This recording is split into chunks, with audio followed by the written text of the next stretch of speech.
प्यारे बच्चों, कैसे हो आप सभी। उम्मीद करती हूँ आप अच्छे होंगे, स्वस्थ होंगे। तो आज मैं आपके साथ चींटी पाठ की जो अभ्यास कार्य है उसको शेयर करूँगी कि हमें इसको किस तरीके से हल करना है। यह एनसीईआरटी बुक का पैटर्न है, तो बारी बारी से अच्छे से ध्यान से समझेंगे। तो पहला है बातचीत के लिए। आपने अपने आसपास घर और विद्यालय में कौन कौन से जीव जंतु देखे हैं।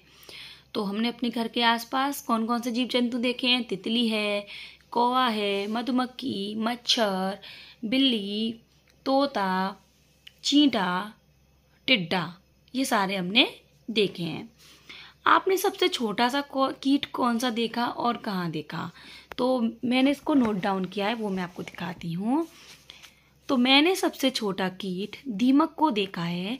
मैं माँ के साथ अपने घर के पास एक बगीचे में गई थी, वहीं लकड़ी में मैंने उसको देखा है। आपने चींटी के अतिरिक्त और कौन कौन से श्रम करने वाले जीव देखे हैं। तो इसका आंसर होगा मधुमक्खी, तितली, चिड़िया आदि। नन्ही चींटी के बारे में अपना कोई अनुभव बताओ। तो कुछ दिन पहले माँ रसोई में चाय बना रही थी। मैं भागकर माँ के पास गई तो उनसे टकरा गई। माँ चाय में चीनी डाल रही थी। चम्मच हाथ से छूटकर नीचे गिर गया और चीनी फैल गई। माँ ने सारी चीनी समेटकर कूड़ादान में डाल दी और हम रसोई से बाहर चले गए। लेकिन जब वापस आए तो देखा कि बहुत सारी चींटियां एक चीनी के दाने के आसपास हैं। मैं तो घबरा ही गई थी। माँ ने समझाया कि चींटियां अक्सर मीठे की तरफ खींची चली आती हैं। इसी तरीके से आप भी अपना कोई भी अनुभव अपनी कॉपी पर लिख सकते हैं जो आपने चींटी के बारे में देखा हो।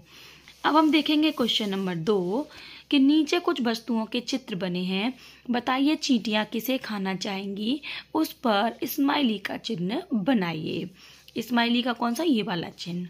लड्डू, लड्डू मीठे होते हैं और चींटियों को मीठा पसंद होता है, तो लड्डू पर चींटी जरूर आएंगी।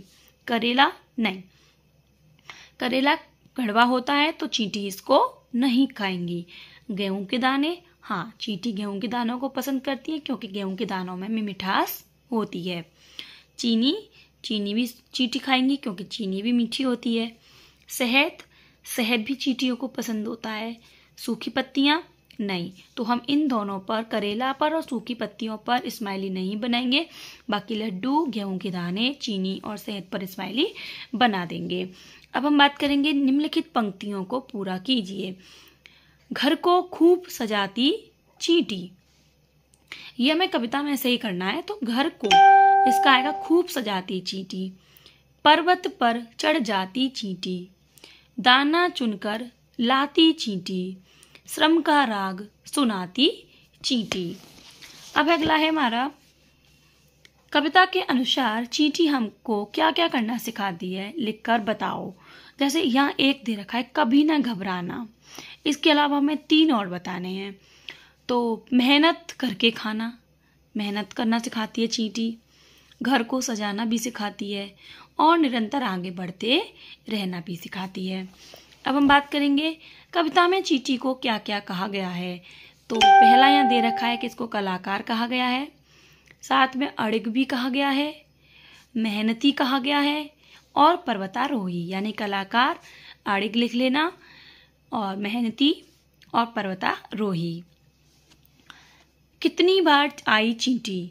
चींटी कविता में चींटी शब्द कितनी बार आया है, इन्हें गिनिए और उतनी चींटियां बनाकर पंक्ति को पूरा कीजिए।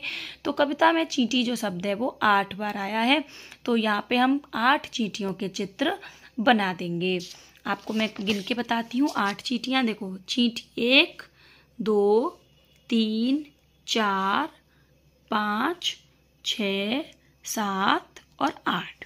कविता में 8 बार चींटी आया है, तो हम यहाँ पे 8 चींटियों के चित्र बनाएंगे और यहाँ पूरी करेंगे। अब है हमारा ये वाली, आइए चींटी कविता को आगे बढ़ाते हैं। चींटी, चीनी का दाना दिख जाए उसको लेने जाती चींटी। नन्ही चींटी बढ़ती आगे, जरा नहीं घबराती है। मेहनत का फल मीठा होता, हमको यह सिखलाती है। अब बात करेंगे तुकबंदी, शब्दों की तुकबंदी। दाना का होता है गाना, धूप का हो जाएगा भूप, सूप, रूप, कोई भी लिख सकते हो। कड़ी का हो जाएगा लड़ी, झड़ी, जड़ी, तड़ी, कुछ भी लिख सकते हैं। राग का साग, भाग, नाग, इस तरीके से हमें तुकबंदी शब्द यहाँ पर लिखने हैं। अब है चींटी से भेंट। आपके घर के कई कोनों में चींटी आती जाती है। एक दिन वे आपको रोककर आपसे कुछ कहती है। आपके और आप उसके बीच क्या क्या बातें हुई होंगी, लिखिए। जैसे आप कहते हैं, नमस्ते चींटी, आज आप अकेली आई हैं? तो चींटी आपसे क्या कहेगी, नहीं, सबके साथ आई हूँ। आप बोलेंगे तो बाकी सब कहाँ हैं? चींटी बोलेगी बस मेरे पीछे पीछे ही आ रहे हैं। तो ये है हमारी चींटी पाठ का अभ्यास कार्य। आई होप आपको वीडियो पसंद आई होगी। वीडियो पसंद आई हो तो लाइक करें, अपने सभी साथियों के साथ शेयर करें। तब तक के लिए धन्यवाद।